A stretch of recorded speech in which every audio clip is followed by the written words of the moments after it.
સુરતના નાસિરનગરના ભૂતિયા ડિમોલેશનને લઈને ભારે વિવાદ છંછેડાયો છે। ત્યારે ડિમોલેશન કોણે કર્યું તે જાણવા સુરતનું media municipal commissioner M Nagarajan પાસે પહોંચ્યું હતું। આ દરમિયાન મ્યુનિસિપલ કમિશનર અને એન્જિનિયર આશિષ નાયક મીડિયાના સવાલોના જવાબો આપવાના બદલે એસએમસીના કોન્ફરન્સ રૂમમાં ભાગ્યા હતા અને દરવાજા બંધ કરી દીધા હતા। આ દરમિયાન મીડિયા જ્યારે કોન્ફરન્સ રૂમમાં મ્યુનિસિપલ કમિશનરને મળવા જાય છે ત્યારે માર્શલો બોલાવીને બળ પ્રયોગ કરવામાં આવ્યો હતો। માર્શલના લોકોએ પત્રકારનો કોલર પકડીને ધક્કામુક્કી કરી હતી। મીડિયા સાથે ઉદ્ધતાઈ ભર્યું વર્તન કર્યું હતું। જો કે સ્થિતિ વણસતા લાલગેટ પોલીસને બોલાવવામાં આવી હતી અને પોલીસ દ્વારા 2 મીડિયા કર્મચારીઓને લાઠી મારવામાં આવી। ઉલ્લેખનીય છે કે આ સમગ્ર મામલે સુરત મહાનગરપાલિકાનું પ્રાંગણ જાણે સમરાંગણ બન્યું હોય તેમ બેફામ બનેલા બિલ્ડરોને બચાવવા પોલીસ લાચાર બની હોય તેમ મીડિયા પર શૂરી અને લાઠીઓ વીંજી હતી। તેમજ ભૂતિયા ડિમોલેશનના કલંકને મિટાવવાના પ્રયાસો કરવામાં આવી રહ્યા હતા। સર, નાસિરનગરમાં ડિમોલેશન કરવામાં આવ્યું છે કે નહીં? નાસિરનગરમાં અમારા અધિકારીઓ ગયા હતા। એના વિષયમાં આજે નિવેદન પણ થયું હતું। આગળ જે બનાવ બન્યું છે એના વિષય તપાસ સમિતિ રચવામાં આવી છે। એ તપાસ સમિતિમાંથી જે પણ હશે એના મુજબ આપણે કામગીરી કરવાનું છે અને અત્યારે શાંતિથી તપાસનો વિષય છે તો આપણે એમાં અત્યારથી એક ડિસિઝન લેવું એ બરાબર નથી। આ ડિમોલિશન કોને કર્યું? આ ખાલી એક જ શબ્દમાં ડિમોલિશન કોને કર્યું મને નથી ખબર। સર, ડિમોલિશન થયું છે કે નહીં? ડિમોલિશન થયું છે કે નહીં? આપણે વિડીયોમાં જોયું છે ઘણા બધા મકાનોનું જે છે એ તોડફોડ કરવામાં આવ્યું છે તો એ કઈ સંજોગોમાં બની છે એના માટે તપાસ સમિતિ રચવામાં આવી છે। એટલે હું આપ સૌને વિનંતી કરું છું કે તપાસ સમિતિની રિપોર્ટ આવે ત્યાં સુધી થોડું શાંતિ અધિકારી આશિષ નાયકે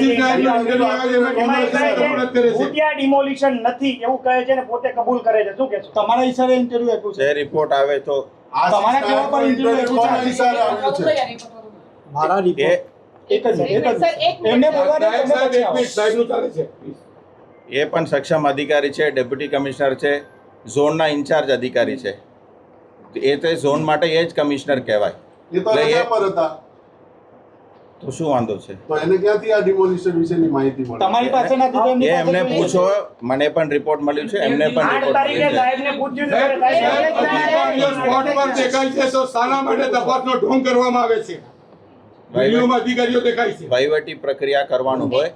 અમે એક સરકારી કર્મચારી છીએ, નિયમોથી બંધાયેલા છીએ, તો અમારી પ્રોસેસ પ્રક્રિયામાં અમારે જવાનું હોય છે। સાહેબ 14 દિવસ પછી આજે ખુલાસો કરવામાં આવ્યો। 14 દિવસ પછી આજે ખુલાસો કરવામાં આવ્યો। જ્યારે માહિતી મળશે ત્યારે જ ખુલાસો કરવામાં આવશે। સર, ત્યાં નાસિરનગરના લોકો છે એમને નોટિસ આપવામાં આવી હતી સર? એ તપાસનો વિષય છે। સર, કયા મીડિયા વાળા પ્રેશર કરતા હતા? અધિકારી માનસિક બીમાર થઈ ગયા? કોઈ મીડિયાનો પ્રેશર નથી। અધિકારીઓ કહે છે મીડિયાનું આ તો પ્રેશર ક્यों मीडिया की मत टोकरा? આ ડિમોલિશન સાહેબ છેલ્લે એક લાઈનમાં ડિમોલિશન એસએનસીએ કર્યું છે કે ત્રાહિત વ્યક્તિએ કર્યું છે? એ તપાસનો વિષય છે, આપ સૌ જાણો છો। એસએનસીએ નથી કર્યું? એ તપાસનો વિષય છે, એના માટે તો સમિતિ બેઠાયેલું છે। અધિકારી છે અંદર, આપણા અધિકારી છે જે દેખાઈ રહ્યા છે વિડીયોમાં, તેમ છતાં પણ તપાસ કઈ રીતે તપાસ કરવાના છે? કારણ કે એ લોકોની હાજરીમાં ડિમોલેશન થયું છે સાહેબ। તપાસ કરીએ તો જ સાચી અધિકારી જવાના છે તો કઈ રીતે તપાસ? એમને મૌખિક પૂછી 12 દિવસ વીતી ગયા છે। તમારો એસએમસી નો લેટર પેડ છે પોલીસ પાસે। પોલીસ કહી રહી છે કે 30 માણસોનો સ્ટાફ માંડ્યો છે। કઈ રીતે સાહેબ તમે સર કઈ રીતે એસએમસી નો લેટર પેડ છે પોલીસ પાસે? એસએમસી એક સરકારી કચેરી છે, નિયમો અને કાર્યપદ્ધતિ ચાલે અને અમારે કોઈ પણ આવું પ્રશ્ન હોય તો તપાસ સમિતિનીમાં આવીને તપાસ કરવાનું પદ્ધતિ છે। એ પદ્ધતિ જ આપણે કર્યું છે। બે દિવસ તપાસ સમિતિ બની ગઈ છે, શું કાર્યવાહી કરી? તપાસ સમિતિ એમનું કામ કરશે। સાહેબ તમે કહી રહ્યા છો સાહેબ મહાનગરપાલિકાના 2 મુખડાઓ જોવા મળે છે। તમે કહેતા છો કે ડિમોલેશન નથી કર્યું અને આશિષ નાયક સાહેબે આજે કબૂલાત કરી છે વિડીયોમાં કે ડિમોલેશન અમે કર્યું છે। કોઈ કબૂલાત નથી। તમારી સોશિયલ મીડિયા સાઇટ પર છે સાહેબ, સુરત મહાનગરપાલિકાના સોશિયલ મીડિયા સાઇટ પર છે। અધિકારીઓ ગયા હતા, પછી શું થયું છે એ તપાસનો વિષય છે। ભાષામાં બોલે છે ડિમોલેશન ભૂતિયા નથી। શું કહેશો? લોકો હતા ને એટલે ભૂત કરી ગઈ ડિમોલિશન એ તપાસનો વિષય છે। સવાલ એક જ સવાલ છે સાહેબ મારો કે જો ભૂતિયા ડિમોલિશનનું વ્યાખ્યા કોને ખબર નથી। અમે તો તપાસનો વિષયમાં જે સાચું હકીકત આવશે, રેકોર્ડ મુજબ આવશે, મીડિયા સમક્ષ અમે રજૂ કરવાના છે। કેટલા દિવસ રિપોર્ટ આવશે? તમારા એ ઝડપથી કરાવશું। તમારા અધિકારી કઈ રીતે પહોંચ્યા ત્યાં? તપાસના દિવસો તો નક્કી હોય છે. તમારા અધિકારી કઈ રીતે પહોંચ્યા હતા? એ મારી પાસે વિગત સાહેબ, સર, તમને કઈ મારી પાસે જે તમે કઈ જાણ જ નથી તો તમે ખાલી તપાસના નામે આટલું બધું સર, ચાલી બંને અધિકારી ત્યાં આપની જાણ બહાર જાય છે એજન્સી શંકાના ઘેરામાં છે અત્યાર સુધી બંને શાંતિથી મને 1 મિનિટ સાંભળો, થોડું સમરી કહી દઉં છું. આ સુરત મહાનગરપાલિકામાં લગભગ 70 લાખ લોકો વસે છે.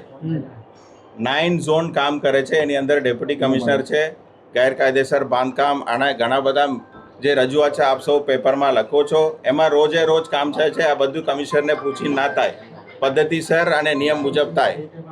એની અંદર ક્યાંક ને ક્યાંક રજૂઆત આવે એની તપાસ કરવાની જવાબદારી કમિશનર તરીકે મારું બને છે.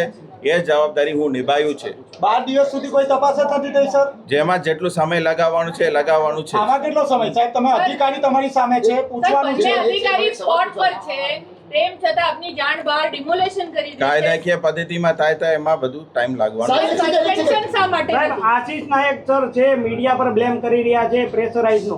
કઈ રીતે પ્રેશર કરે છે? એમને કોઈ મીડિયા ઉપર સર બેન સર નથી એક કરી. સવાલ મારા મારો છે, શહેરના મકાનો તૂટી જાય છે 100 થી વધુ. એક સેકન્ડ, એક જ સવાલ સાહેબ.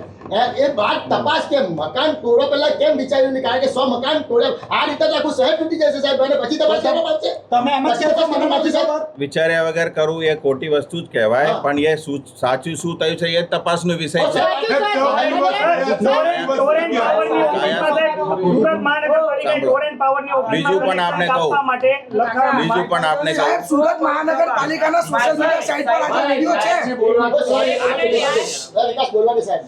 જેને જે બોલવું હશે એ બોલવાના અધિકાર આ દેશમાં છે. એટલે આપ પણ મીડિયામાં આપનું ઓપિનિયન મંતવ્ય રજૂ કરો છો, એવી અધિકારીઓને પણ એમનું મંતવ્ય રજૂ કરવાનું હોય છે. અને તપાસનો વિષય છે એટલા માટે અહીંયા અમે કીધું કે થોડું સંયમ રાખીએ તો સાચું જે પણ છે બહાર આવશે.